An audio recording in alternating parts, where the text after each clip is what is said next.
Hello guys, welcome to MCQ Adda. आज हमने कुछ एमसीक्यूज लाए हैं मैकेनिक्स के, या मोशन भी कह सकते हैं। तो पहले आप पॉज करके खुद एक बार ट्राई कीजिए, फिर सॉल्यूशंस देखिए। ठीक है, तो स्टार्ट करते हैं। पहला क्वेश्चन है, shortest distance between initial and final position is. Shortest distance means अगर हम एक सर्कल लेंगे, यहाँ पे हम ए पॉइंट लेंगे और यहाँ पे बी पॉइंट, तो इसकी शॉर्टेस्ट पोजीशन क्या है? डायमीटर। तो इस डिस्टेंस को हम क्या बोलते हैं? ये डिस्टेंस है, राइट। और ये है डिस्प्लेसमेंट। तो इसका आंसर है B, displacement. Next, the velocity of an object is zero at any time in case of. तो क्वेश्चन ये है कि अगर हम एक ऑब्जेक्ट लेंगे ए फॉर एग्जांपल, और हम एक टाइम स्केल लेंगे, 5 मिनट के बाद, 10 मिनट्स के बाद, 15 मिनट्स के बाद, 20 मिनट्स के बाद। तो हम जब भी मेजर करें, हम चाहे 10 मिनट्स पे मेजर करें, चाहे 15 मिनट्स पे मेजर करें, या 20 मिनट्स पे, या कुछ भी इन्फिनिटी तक, जहाँ तक भी मेजर करें, तो वेलोसिटी क्या होनी चाहिए ऑब्जेक्ट की? ज़ीरो। तो वो किस केस में है? Non uniform motion, uniform motion, rectilinear motion, या सर्कुलर मोशन? तो इसका आंसर है यूनिफॉर्म मोशन में ऐसा होता है। ठीक है। विच of the following is a scalar quantity. इनमें से स्केलर क्वांटिटी कौन सी है? तो स्केलर क्या होता है?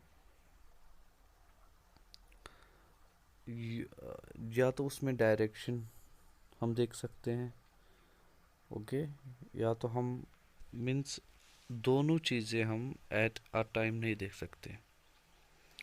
ठीक है, जैसे वेक्टर में होता है, उसमें हम डायरेक्शन भी देख सकते हैं, राइट। लेकिन इसमें हम डायरेक्शन नहीं देख सकते। ठीक है। आ, तो इनमें क्वेश्चन पूछा है, इनमें से स्केलर क्वांटिटी कौन सी है? ठीक, मोमेंटम, फोर्स, मास, थर्स्ट। तो ऑब्वियसली मास, क्योंकि मास जो है, इसमें इसका कोई डायरेक्शन है ही नहीं। देखिए, मास का कोई डायरेक्शन है ही नहीं। हम उसका वेट निकाल सकते हैं, लेकिन डायरेक्शन नहीं निकाल सकते। ठीक है। Force required to overcome friction when object starts falling at rest is. Force जो कि रिक्वायर होता है फ्रिक्शन को ओवरकम करने के लिए, कब? When object starts moving at rest. जब एक ऑब्जेक्ट स्टार्ट करता है मूविंग एट रेस्ट, तो उसको बोलते हैं static friction. Okay. Tribometer is a device used to. Tribometer जो है, इससे हम क्या मेजर करते हैं? फोर्स तो नहीं करते, फ्रिक्शन। फ्रिक्शन इसका आंसर है। अच्छा, रिटार्डेशन क्या होता है? रिटार्डेशन होता है डिक्रीजिंग वेलोसिटी। जब वेलोसिटी फाइनल से ज़्यादा वेलोसिटी इनिशियल हो, तो उसको हम बोलते हैं रिटार्डेशन। ठीक है। और स्पीड किससे हम मेजर करते हैं? ओडोमीटर से। ठीक है।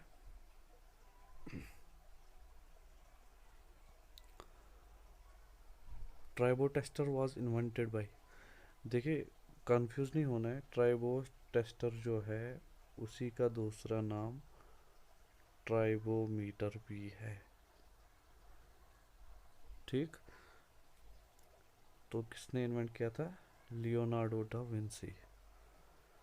गैलीलियो तो नहीं, रॉबर्ट हुक ने सेल की थी, अगर आपको याद होगा, बायोलॉजी में है।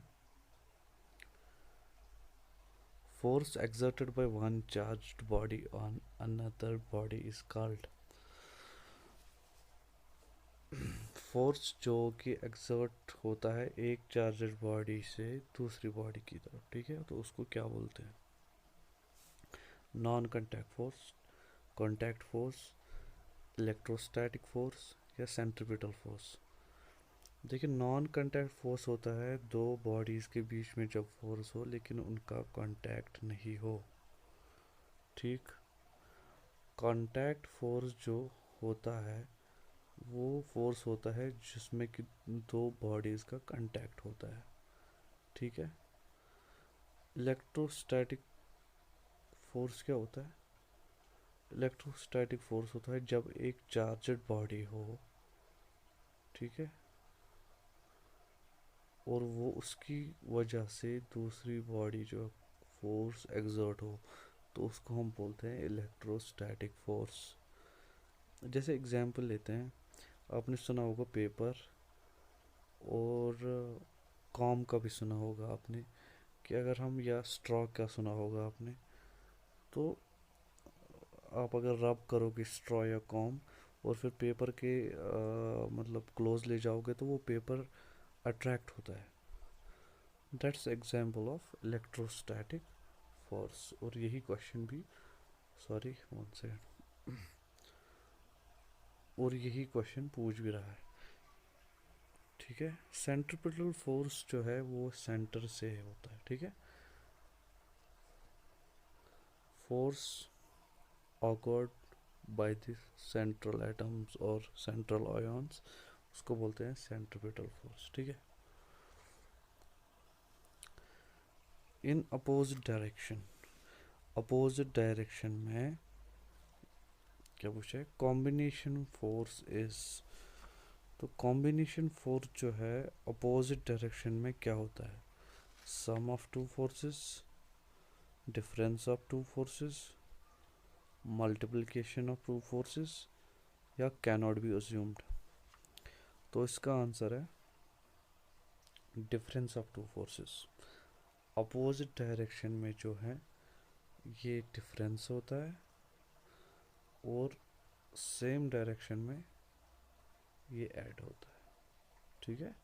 कॉम्बिनेशन फोर्स मतलब, समझा तो हमें, अगर force one plus force two लिख लें तो ये कॉम्बिनेशन तब होगा जब इनकी डायरेक्शन सेम होगी, और force one minus force two जब इनकी डायरेक्शन अलग होगी, फिर कॉम्बिनेशनल फोर्स हम लिख सकते हैं, ठीक है। Natural tendency of object to resist a change in motion. तो नेचुरल टेंडेंसी जो एक ऑब्जेक्ट में होती है रेजिस्ट करना चेंज इन मोशन को, मतलब अगर यहाँ पे कोई बड़ी स्टोन है और एक बंदा उसको पुश करता है, ठीक है, तो एनर्जी यूज़ होती है ना उसमें। अच्छा, कितनी एनर्जी होती है? जितना वेट होगा स्टोन का उतनी ज़्यादा एनर्जी लगेगी मूव करने में, ठीक। तो ये नेचुरल टेंडेंसी कि ऑब्जेक्ट रेजिस्ट करता है अपनी चेंज, मतलब ये स्टोन रेजिस्ट करता है अपनी मोशन चेंज करने में, उसको क्या बोलते हैं? उसको बोलते हैं इनर्शिया, ठीक है। मास तो सिंपली वेट होता है, पता होगा आपने। इम्पल्स क्या होता है? फोर्स इनटू टाइम, ठीक। या हम कह सकते हैं चेंज इन मोमेंटम इम्पल्स को, ठीक है।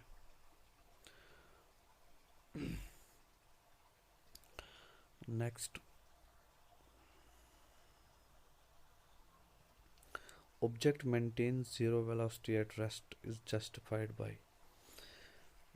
अच्छा क्वेश्चन है कि ऑब्जेक्ट जो है ये मेंटेन करता है zero velocity at rest. For example एक ऑब्जेक्ट ए है और ये रेस्ट में है।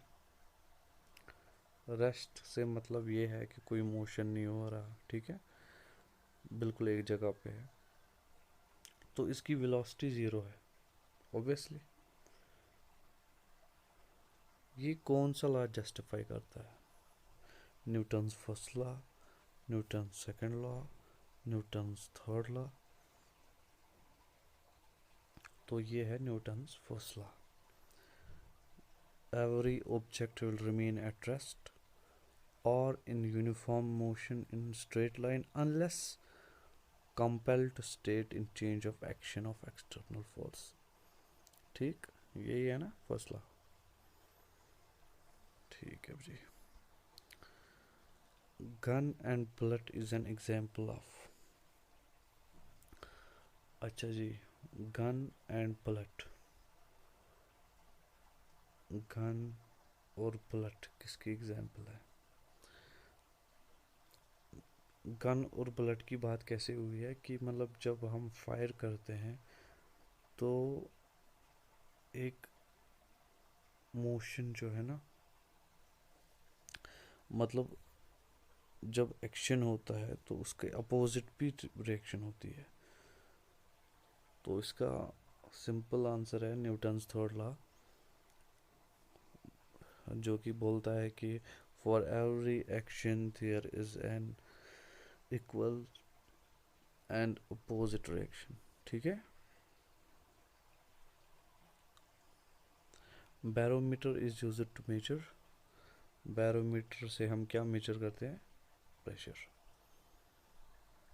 Next, momentum is the product of. मोमेंटम किसका प्रोडक्ट है? Mass into area, mass into inertia, mass into velocity या मास इनटू एक्सेलरेशन? तो इसका आंसर है मास इनटू वेलोसिटी। आपने सुना होगा P इक्वल्स टू mv। ठीक, ये फॉर्मूला न्यूटन सेकंड लॉ में से निकलती है। Lubricants are used to reduce which of the following. Lubricants जो हैं वो इनमें से क्या रिड्यूस करते हैं? Force, pressure, friction, inertia? तो फ्रिक्शन। ठीक है। ऐसा unit of pressure is pascal जी, न्यूटन नहीं, बार जी। ए एंड सी बोथ, इसका ऑप्शन है डी। तो ये थे कुछ क्वेश्चंस जो कि मोशन में या मैकेनिक्स में कह सकते हैं, फिज़िक्स के, और ये कॉम्पिटिटिव एग्ज़ाम्स के लिए बहुत अच्छे क्वेश्चंस हैं। तो होप आपको अच्छा लगा होगा सेशन। लाइक कीजिएगा, शेयर कीजिएगा, सब्सक्राइब कीजिए, और अगर कुछ भी आप इम्प्रूवमेंट चाहते हैं वीडियोस में या आपको कोई टॉपिक के रिलेटेड MCQs चाहिए तो प्लीज़ कमेंट कीजिए। ठीक है। Thank you very much.